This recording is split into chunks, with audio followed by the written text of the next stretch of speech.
Hello everyone, I'm Mr. Romano. Today I'm going to discuss about Ptolemy's Theorem. In the images, Ptolemy derives the basic formula for the length of the chord cut-offs by the sum of the two angles. In the circle of diameter is 1. The length of the any chord cut-offs by an inscribed angle is equals to sine of the angle. So, if this angle is A, the length of the chord is sine A. No matter where lies on the circle. Similarly, if this angle is B, the length of the chord is sine B. No matter where lie on the circle. Now, bring the two angles together in a common vertex. They form a larger angle A plus B.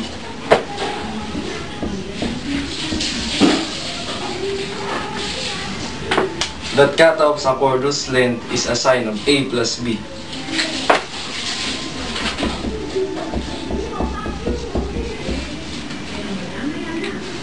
Define the length of this chord. Another way, drop the perpendicular to the chord. It divides the triangle into two right triangles.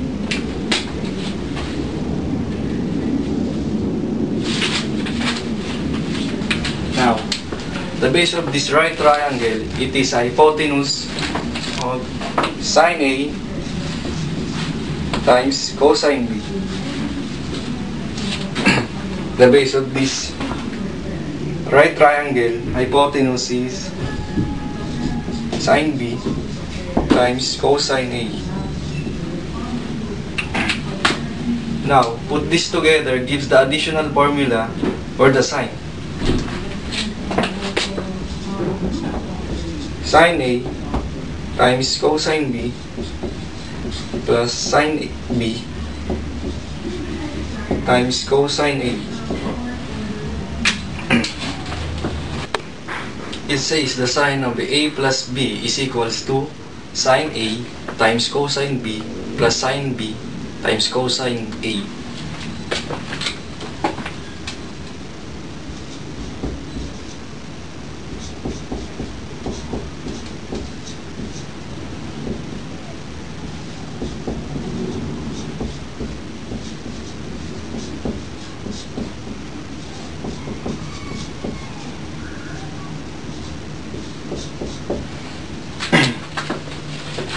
It tells us how to find the sine of the sum in terms of cosine and sine. Of the individual parts, sine.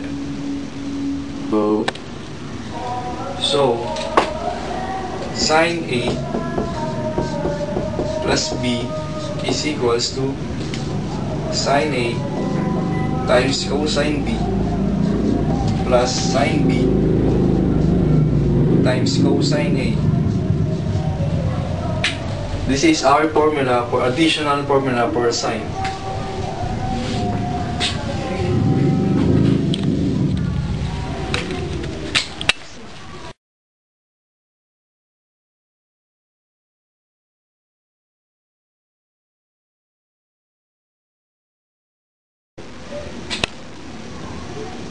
Ptolemy's theorem on quadrilateral. Quadrilateral is a polygon has four sides, which is A, B, C, and D. Not all quadrilateral can be inscribed in a circle. Now, the product of the opposite sides, the product of two opposite sides, which is A times C, add to the product of the remaining two opposite sides, which is B and D, is equal to the product of length of the two diagonal sides, which is EF. This equation called Ptolemy's theorem.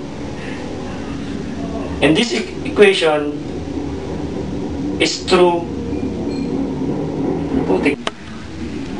on a quadrilateral. These two angles are equal because they have the same chord, which is A.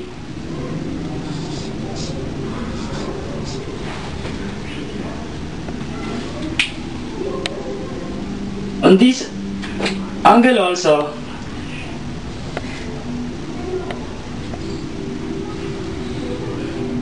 is equal because they have also a chord B. On this angle also are equal because they have the same chord on B. Now, if we rotate both triangles, there is a joint to the common sides that divides these diagonals of length F into pieces of length X and Y.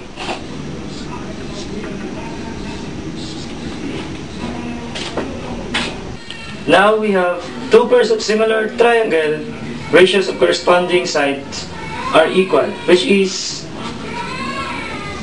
A over E equals to X over C.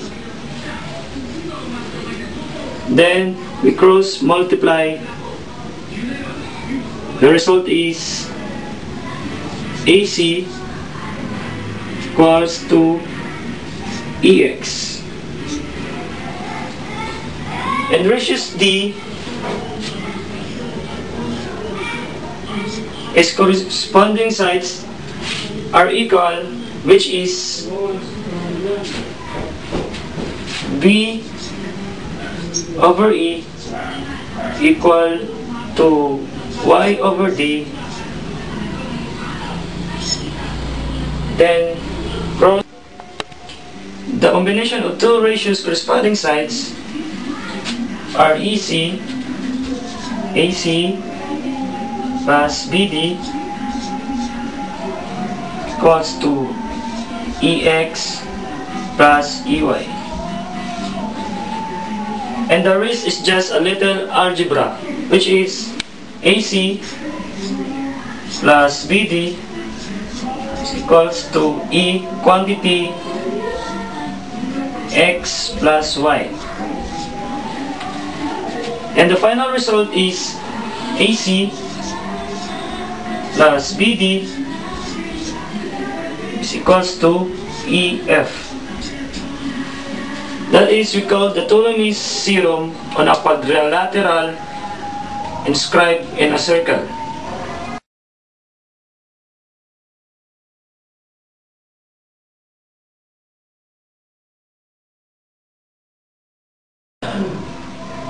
Let's try what if the quadrilateral is a rectangle.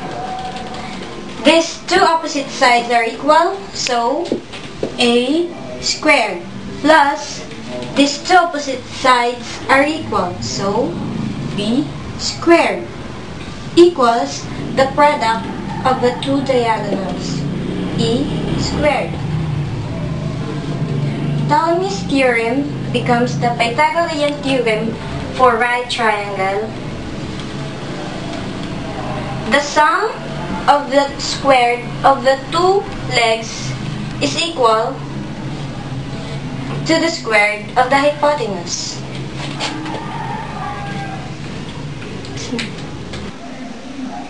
Now, let's derive the addition formula for sines using Ptolemy's theorem. First, we have a diagonal with a diameter of 1. And let's use angle A to form a right triangle whose legs are the sine A and cosine A. And let's use angle B to form a new right triangle with the legs of sine B and cosine B. This time, we'll see that we have a quadrilateral inscribed in a circle. The quadrilateral has a diagonal which have a diameter of 1, and the other diagonal has the length of sine of A plus B. Now we can use Ptolemy's theorem. First, the product of these opposite sides, which is sine A times cosine B, plus the product of these two opposite sides, which is sine B times cosine A, equals to the product of the two diagonals, which is 1 times sine of A plus B. And the standard formula for addition formula for sines is the sine of A plus B equals to the product of sine A cosine B plus sine B and cosine A. We have the addition formula for sines using Ptolemy's theorem. This time, we'll derive the addition formula for cosines. From this right triangle here, derive from here, first step is rotating this right triangle 180 degrees. So, it will look like this. And the legs, sine B, cosine B. This one here is diagonal with the diameter 1. And this one here is another diagonal with the diameter of 1. We have here another right triangle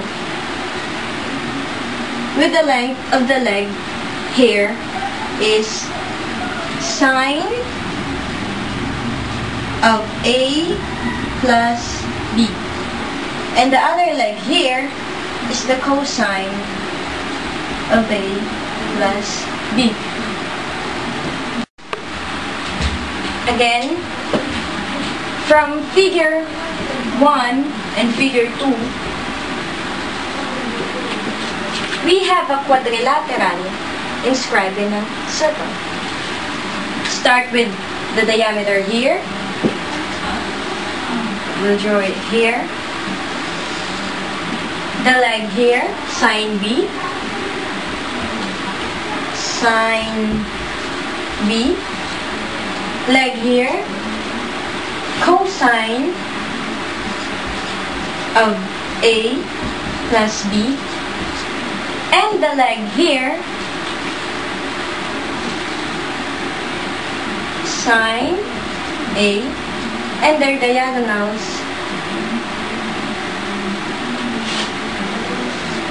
cosine B, another diagonal here, cosine A. There, we have a quadrilateral inscribed in a circle. To derive the addition formula for cosines, it says that the product of these two opposite sides, 1 times cosine of A plus B, plus the product of these two opposite sides, which is sine B times sine A, is equals to the product of the two diagonals, is equal to the product of the two diagonals cosine A times cosine B. The addition formula for cosine is here. Cosine of A plus B is equals to cosine A times cosine B transposition minus sine B times sine A. Addition formula for cosines.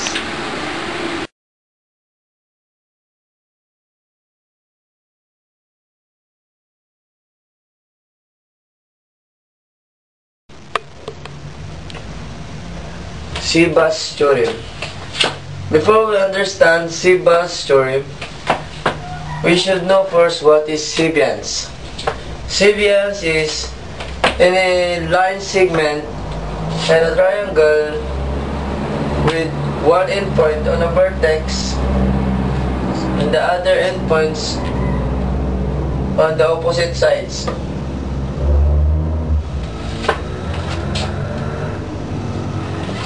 AX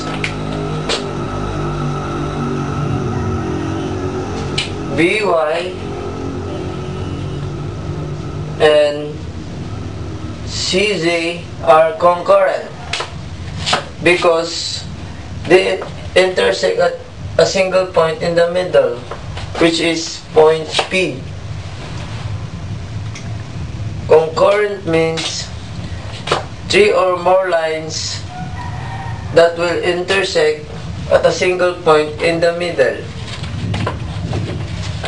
These three Cevas are concurrent if and only bx over xc times cy over ya times az over zb is equal to 1. These three Cevas are concurrent when the ratio is equal to 1 when we multiply them.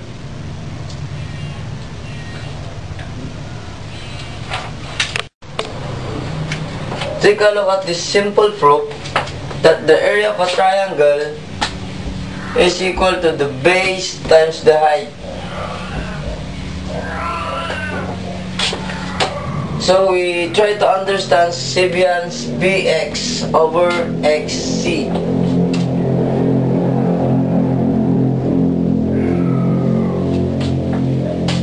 This Cevas is concurrent when the ratio is equal to 1. It is also equal to the area of the triangle ABX all over the area of the triangle ACX.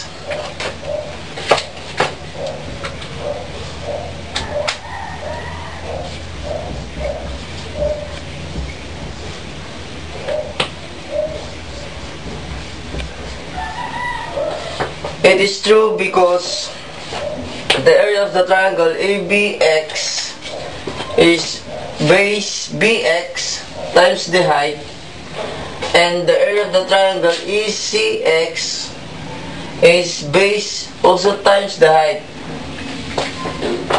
It is the same because they have the same height, the same area, and have a ratio on bx over xc. Cevas bx over xc is also equal to the area of the triangle BPX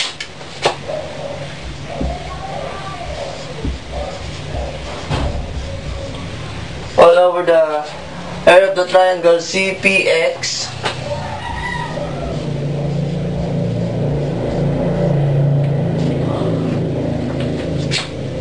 They are equal because they have the same ratio. We can still also practice this as bx over xc is equal to the area of triangle ABX minus the area of the triangles BPX all over the area of the triangle ACX minus the area of the triangle CPX. Now, take a look on the diagram. The area of a triangle APB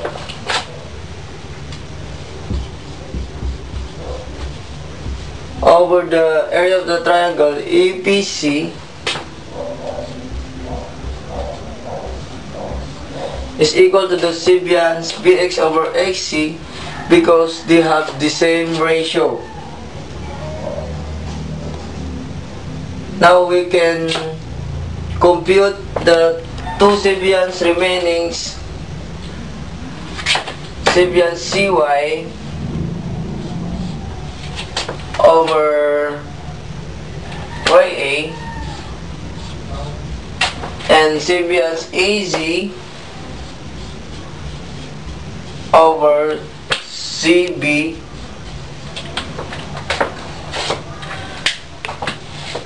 we can compute the ratio of these two remaining Cevas by same process as we do in the Cevas BX over XC. So the Cevas CY over YA is equal to the area of triangle BCP over the area of the triangle ABP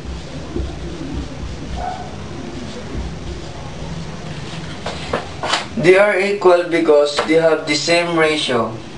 Now, Cevas AC over ZB is equal to the area of the triangle APC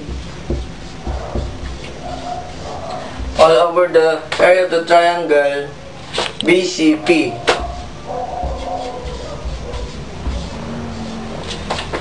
They are equal because they have the same ratio. Now, observe these three Cevas. If we multiply these three Cevas, triangle APB is on top and triangle ABP is on the bottom. We can cancel this and triangle BCP is on top and triangle BCP is on bottom. We can also cancel this and APC is on top, APC is on bottom. We can cancel also. So if we can multiply these three quantity Cevas, it is equal to 1.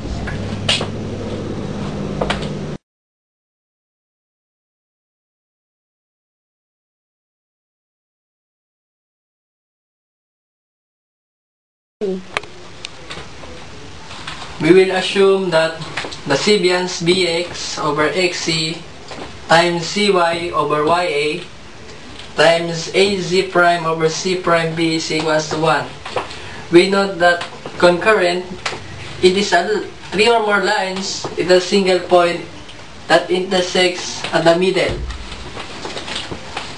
But in our figure that we drawn, line CZ prime is not intersect at the middle point. It means it is not concurrent. What we do is to drag a line so that line C will intersect at the middle point, and we call it C, variable C.